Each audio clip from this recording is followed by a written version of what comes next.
जैसा कि आप जानते हैं कि हमने पिछले लेक्चर्स में क्यूब रूट ऑफ यूनिटी पे बात की, उसके हमने जो रूट्स थे वो फाइंड आउट कर लिए, आप यहाँ पे देख सकते हैं स्क्रीन पे।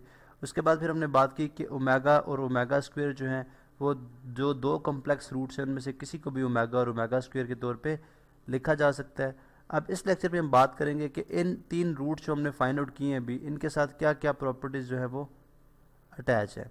अब उसके लिए हम सबसे पहले देखते हैं कि अगर हम इन तीनों जो हमारे पास रूट्स हैं इनका प्रोडक्ट लें, जो हमारे पास 1 ओमेगा और ओमेगा स्क्वायर की फॉर्म में मौजूद है, आप स्क्रीन पे देख सकते हैं। इनका अगर हम प्रोडक्ट लें, इन तीनों को ज़रब करें आपस में, तो क्या रिज़ल्ट आएगा हम देख लेते हैं जी। 1 को मल्टीप्लाई करेंगे हम ओमेगा के साथ। अब ओमेगा किसके इक्वल, अगर मैं इसकी वैल्यू लिख लूँ तो चले एक -1 प्लस आयोटा अंडर रूट 3/2, दूसरा हम ले लेते हैं -1 plus iota under root -1 minus एक प्लस ले लिए तो -1 माइनस आयोटा अंडर रूट 3/2। अब हम देखेंगे कि प्रोडक्ट किसके इक्वल आता है। तो यहाँ से हमने देखा जी कि अभी हम यहाँ पे मैं लिख भी देता हूँ कि अभी हम प्रोडक्ट की बात करने जा रहे हैं। प्रोडक्ट किसके इक्वल आएगा, 1 तो एज इट इज़ रहेगा। अब ये अगर आप देखें तो ये a प्लस बी, यहाँ से आप देखें this is a plus B और ये a माइनस बी, तो a plus B into a minus B किसके इक्वल होता है जी, a square minus B square के इक्वल। तो ये आ जाएगा -1 का स्क्वायर और माइनस आयोटा अंडर रूट 3 का स्क्वायर और डिवाइडेड बाय डिनोमिनेटर में 2 है तो ये 2 मल्टीप्लाई हो जाएगा, आपस में हो जाएगा 4। अब अगर आप यहाँ पे देखें तो ये हमारे पास आ जाएगा 1 इंटू 1 एज 1 को लिखने की जरूरत नहीं है, ठीक है। -1 का स्क्वायर +1 और उसके बाद माइनस आयोटा इंटू आयोटा का स्क्वायर, आयोटा स्क्वायर हो जाएगा और स्क्वायर रूट स्क्वायर से कैंसिल आउट हो जाएगा, जस्ट हमारे पास रह जाएगा 3/4, जो कि मज़ीद सिंप्लीफाई होने के बाद हमारे पास 1 माइनस आयोटा स्क्वायर की वैल्यू -1 और इंटू 3 डिवाइडेड बाय 4। और अगर हम इसको मज़ीद सॉल्व करें तो हमारे पास प्रोडक्ट आ जाएगा जो कि किसके इक्वल हो जाएगा जी, 1 माइनस इंटू माइनस प्लस, तो 1 + 3 विच इज़ 4, तो 4 divided by 4 is equal to 4 1 times 4 और 4 1 टाइम्स 4 इक्वल्स टू 1। तो इसका मतलब है कि 1 मल्टीप्लाई बाय ओमेगा स्क्वायर जो है वो किसके इक्वल होता है, 1 के।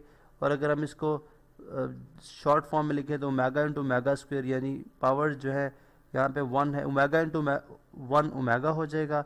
इस तरह ओमेगा को जब आप ओमेगा स्क्वायर से मल्टीप्लाई करेंगे तो ओमेगा क्यूब आ जाएगा। तो यहाँ से हमें ये समझ आती है कि जो ओमेगा क्यूब है वो किसके इक्वल है, वो 1 के इक्वल है। अभी अब मज़ीद अगर कोई इसकी प्रॉपर्टीज़ नेक्स्ट अगर हम इस पर बात करें तो यहाँ से हमें कुछ जो हम फार्मूला डिराइव कर सकते हैं, ठीक है, क्यूब रूट्स के हवाले से। तो वो क्या हो सकते हैं कि हम यूँ कह सकते हैं जी कि omega into omega square is equal to 1 है। तो इसका मतलब है कि ओमेगा किसके इक्वल हो जाएगा, 1/, ओमेगा स्क्वायर के।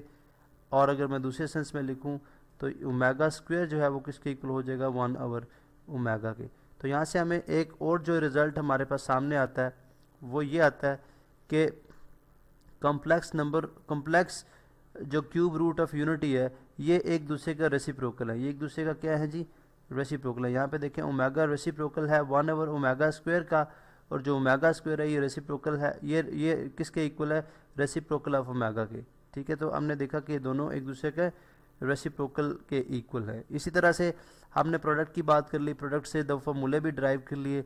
अभी हम बात कर लेते हैं सम की, यानी अगर हम 1 + ओमेगा स्क्वायर का सम करें तो हम देखते हैं जी sum of cube root of unity ये किसके इक्वल आता है। उसके लिए हम तीनों रूट्स जो हैं root of sum of cube root of unity, तीनों को हम ऐड कर दें, यानी 1, यहाँ पे मैं लिख देता हूँ जी कि सम इक्वल्स 1 + ओमेगा स्क्वायर।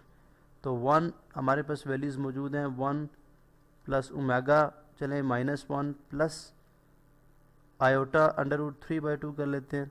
और इसी तरह से ओमेगा स्क्वायर को हम प्लस, यहाँ पे मैं plus -1 minus iota under root 3/2, एक दफ़ा हमने प्लस रखा और एक दफ़ा हमने माइनस रख लिया।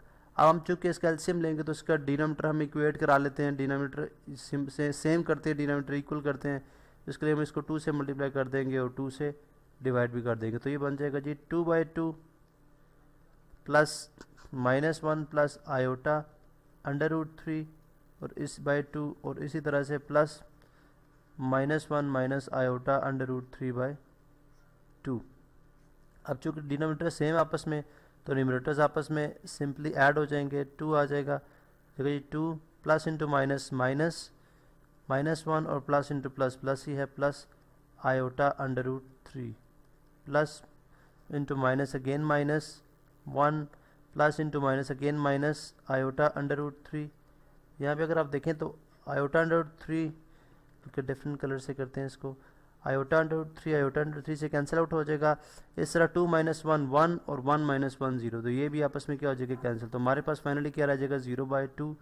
तो 0/2 यानी नंबर किसी भी नंबर को जब हम 0 से डिवाइड किसी भी नंबर से जब हम 0 डिवाइड करते हैं तो हमारे पास आंसर क्या आता है 0। तो इसका मतलब है sum of cube root of unity किसके इक्वल आ गया 0 के इक्वल आ गया। अब यहाँ से हमारे पास एक और रिजल्ट आ गया है कि अब जब हम 1 प्लस ओमेगा स्क्वायर यानी जितने क्यूब रूट ऑफ यूनिटी इन सबको ऐड करते हैं हमारे पास सम कितना आता है 0। अब यहाँ से मज़ीद अगर हम जो है वो रिलेशंस डिराइव करना चाह रहे हैं तो वो किस तरह से हो सकते हैं कि इसका मतलब ये हुआ कि 1 प्लस ओमेगा किसके इक्वल हो जाएगा माइनस ओमेगा स्क्वायर के इक्वल।